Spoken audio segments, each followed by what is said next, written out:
Greetings from eMedi News and Heart Care Foundation of India. Welcome to our show, Chat with Dr. KK. We have with us Dr. RPS Bhardwaj, a giant of cardiology in Uttar Pradesh.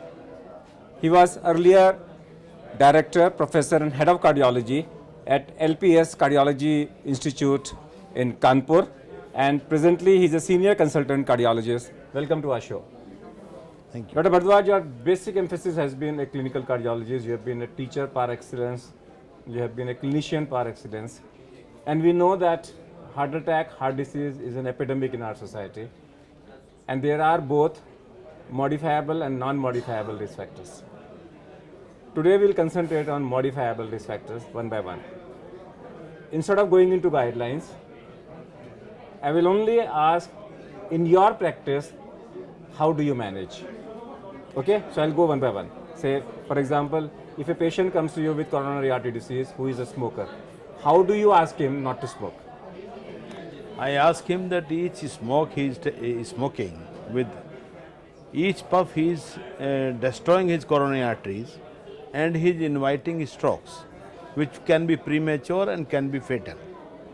And for smoking is so dangerous, we tell him that when we do a TMT test simple for regarding the cardiac efficiency or finding out patients for earlier heart disease, we ask him that no smoking for at least 1 hour before the test. And smoking is such a thing which is reversible. And if he stop smoking, there are all risk factors by the time of 3 years is equal to as if he was not smoking. So the first thing is you insist them on not smoking. Not smoking, it is That's poisonous true. thing. But he comes back and say, I take alcohol and I don't want to stop. What advice you give? I will advise him not to stop alcohol. Take how much? And he has to, if he is a male, he can take 1 to 2 drinks a day.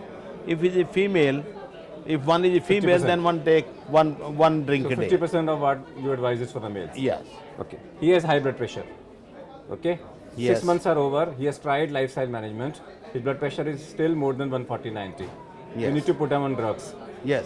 Okay. Yes. Which drug you will choose and why?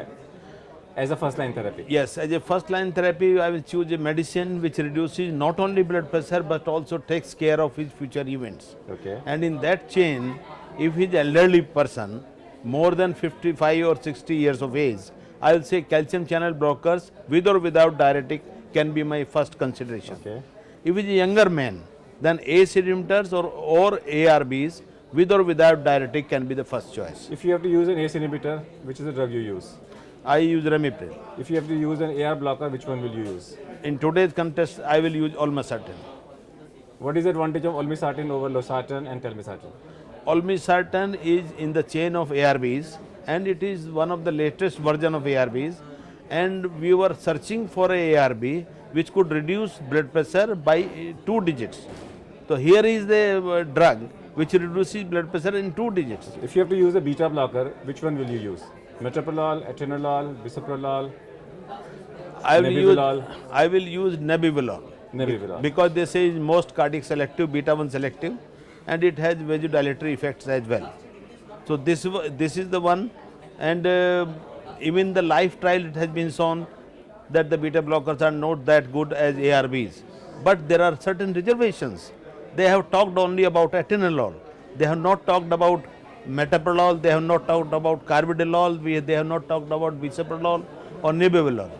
I think in the next generation of JNC 7th, 8th, we will find that nebivolol and bisoprolol can be the drug of choices among the beta blockers. If you're using a diuretic, which one do you use? Hydrochlorothiazide or chlorthalidone?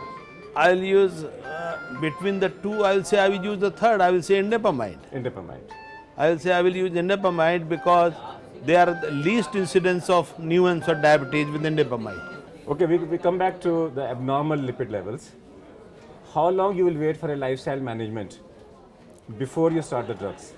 If one is falling already in the high risk category by Framingham risk score that he is having more than 10% risk of the future events in 10 years or maybe 20% risk, then we will not wait at all. We will start the medication immediately. If he is in the low risk group from the risk profile, then we will wait by the lifestyle modification Now for you at least 3 decided- months. Now you've decided to use a drug. Yes. And you have a choices. You have niacin group, you have statins, you have fibrates. Which one will you use? And in which patient? I will use statin as drug of my first choice. To reduce LDL. My first target is intensive reduction of LDL cholesterol. Bring it to less than 80. Bring it to less than 70. Less than 70. That should be the preferred target. In that process of target, if I find that still TG is not comfortable, then I can add on fenofibrate. Or I find that SDL is still not to my desired level, will add I will add niacin. Okay. If you have to use a fibrate, which fibrate? Chlorofibrate or fenofibrate, and why? Most of the trials are used with the fenofibrates. Fenofibrate. So, If you have to use a naturally statin- we'll use If you fenofibrate. have to use a statin, simvastatin, atorvastatin, or azuvastatin, and why? I will use, in today's context, I will use rosuvastatin as my first choice. Because the 40 milligram of rosuvastatin is far superior than 80 milligram of atorvastatin. In terms of In terms of safety, reducing, in terms of the achieving biochemical Targets. effects in LDL targets, as well as in reducing the lipid core of the atheromatous plaque, what about niacin? and as well as in increasing some degree of SDL. What about niacin? Niacin will be considered subsequently. Since rosuvastatin has come, 20 milligram of rosuvastatin is equal to 80 milligram of atorvastatin if you compare the effects on lipids or targets. But when you use 40 milligram of rosuvastatin, that has come in lunar study, has been demonstrated with the evidence-based system, then 40 milligram rosuvastatin is not only superior in reducing lipid managements, but also superior in handling HDL in better way, and also superior in handling the lipid core in the atheromatous plaque. Earlier we used to think that we are using secondary prevention, that atheromatous plaque should not progress. We should attempt a retardation of progression. But now it is the era when we are started thinking of regression of the plaque. And this is the most wonder thing which is happening. Okay. If I have to control diabetes, and again, lifestyle management has failed, or A1C is still on the higher side, and we need to start the anti-diabetic drugs, how do you choose? Do you use metformin to prevent cardiovascular disease, the glitazone, or you end up into gliptins, or you end up with the sulfonylureas, and why? Actually, we start with glimepiride if it is a Glimepiride. cardiac patient. So Because number one drug is glimepiride. glimepiride for cardiac situation patients, because glimepiride is associated with least hypoglycemic episodes. Why not metformin with zero hypoglycemia? Metformin reduces insulin is resistance. tend to increase some obesity. That is And pioglitazone. Pioglitazone increases the salt and water as well as obesity, but metformin also increases some obesity. Okay. And therefore, these patients which are of diabetic patients, having metabolic syndrome, having more waist size, having more they are more obese, so will not prefer. Will prefer glimepiride, or if there is a very low dose, let us say very minimal rise of glucose levels are there, we can end up with metformin single dose. What about gliptins? Gliptins are the newer choices. They are mostly used in, I will say from my point of view, they are to be reserved for those patients who are not responding normally to glimepiride or metformin Let me or come back. pioglitazone. Let me come back to the stress management, which is equally important. Do you advocate to your patients pranayam, meditation, relaxation? All of us understand today that coronary artery disease is multifactorial disease. All these factors jointly are responsible for endothelial dysfunction or premature formation of atheroma, which will subsequently lead to vascular disease or cardiac disease. But once atheroma is formed, now what about precipitation of things?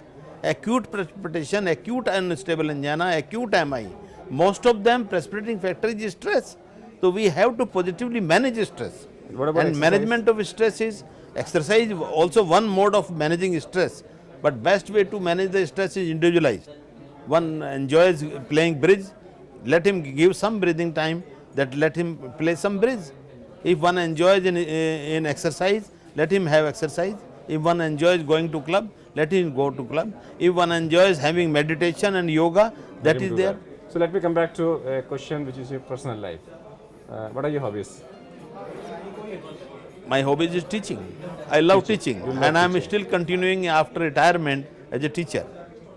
If you would not have been a doctor, what you would have become? Maybe a lawyer, Maybe a lawyer. That's because good. I am logistic. Logistic. I like logics. I like arguments. And whatever you have talked about your preventive goals, that do not smoke and take 1 to 2 packs of alcohol, take more fruits and vegetables, control your blood pressure. Do you follow all these recommendations yourself in your life? Yes, of course. Of course. So you practice what you preach. That's what we are supposed to do. Okay. If the Chief Minister of Uttar Pradesh calls you and makes you the Health Minister for a day, what policy change you will bring in cardiology? And full power that next day when your powers are taken off, this policy will not change. I'll say emergency treatment for all. Free of I'll cost. try it free of cost. And if I am in that power, I will totally ban tobacco from all over the country.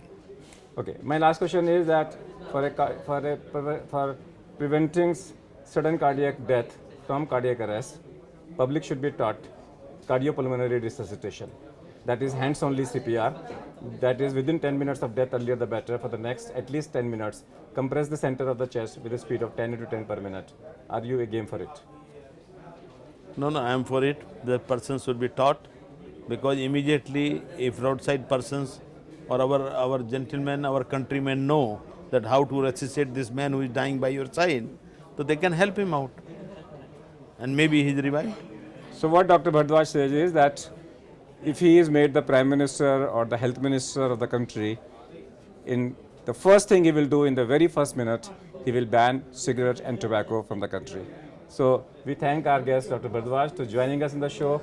Thank you. That's all for today. We'll come back with one more show. Till that, goodbye. Thank you.